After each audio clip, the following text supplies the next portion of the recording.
Hello दोस्तों, welcome to my channel. आज मैं इस वीडियो के माध्यम से आपको बताने वाला हूं कि जो आपके सेविंग्स खाते होते हैं आप उसमें कितना पैसा रख सकते हैं कि आपको ऊपर इनकम टैक्स की रेड ना पड़े। तो इस वीडियो में बहुत ही शानदार होने वाला है। वीडियो बहुत इन्फॉर्मेटिव है।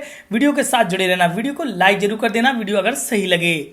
बात करते हैं सेविंग खाते की। तो डिजिटल बैंकिंग के साथ बैंक अकाउंट में पैसा रखने का चलन बहुत तेजी से बढ़ रहा है हमारे देश में।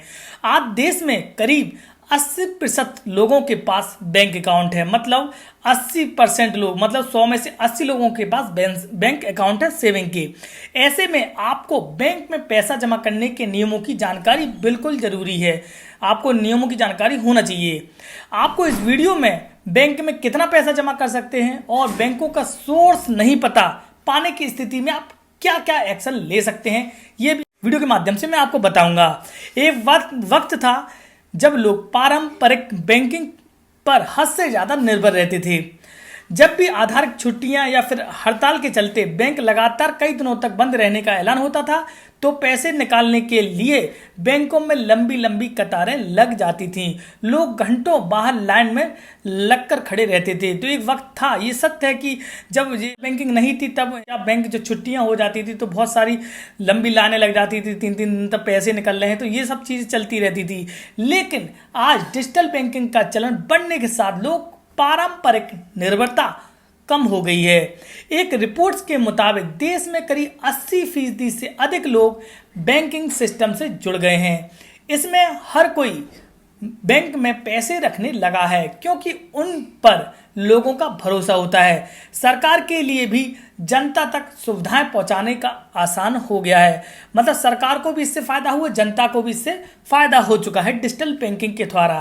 अब बात करते हैं बैंकिंग अकाउंट में न सिर्फ आपका पैसा सुरक्षित रहता है बल्कि आपको ब्याज भी मिलता है।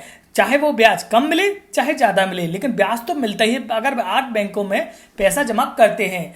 कई बार लोगों ने अपनी लाखों की बचत सेविंग अकाउंट में डाल दी है। जैसे आपका पैसा आता है आप सेविंग खाते में डाल देते हैं। ऐसे में आपको पता न होना चाहिए कि आप सेविंग अकाउंट में कितना पैसा रख सकते हो ताकि इनकम टैक्स डिपार्टमेंट की रडार पे ना आए। क्योंकि अभी मैक्सिमम लोग क्या करते हैं, अपने सेविंग खाते में कितना ही पैसा रख देते हैं, लेकिन उनको जानकारी नहीं होती कि कितना रखें कितना नहीं रखें, कि आप इनकम टैक्स की रडार पे तो नहीं आए। तो ये भी आपको ध्यान रखना है।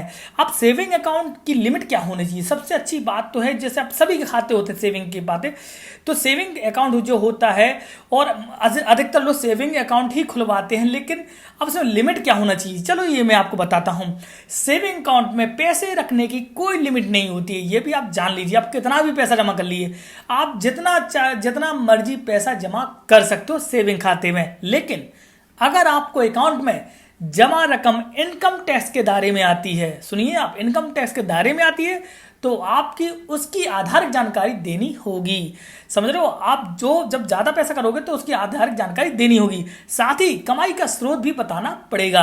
अगर आप एक वित्तीय वर्ष में 10 लाख रुपए से अधिक बैंक में जमा करते हो, जैसे मेरा 2024 चल रहा है, 2023 में मेरा फुल सेविंग खाते में 10 लाख रुपए का लेन देन हुआ या इकट्ठा पैसा जमा किया, तो आपको इसकी जानकारी देनी पड़ेगी। किसको देनी पड़ेगी? Central board of director tax CBDT को देनी होगी। यह जरूरी भी है।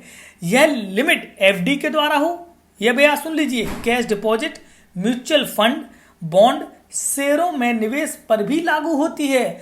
आप सोचे कि मैं FD खुलवा लूंगा 10 लाख की सीधे देके, तो आप FD भी नहीं खुलवा सकते, म्यूचुअल फंड भी नहीं कर सकते, बॉन्ड और शेयर भी उसके साथ साथ निवेश में लागू होंगे। आपको इसकी जानकारी central board of director taxes CBDT को देनी पड़ेगी।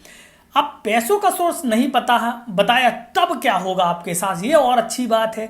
अगर आपके खाते में 10 लाख रुपए से अधिक जमा किया गया है, मतलब आपने साल भर में 10 लाख रुपए जमा कर दिया, निकाल लिया, तो इनकम टैक्स डिपार्टमेंट उसका सोर्स जरूर पूछ सकती है भाई पैसे कहाँ से आए।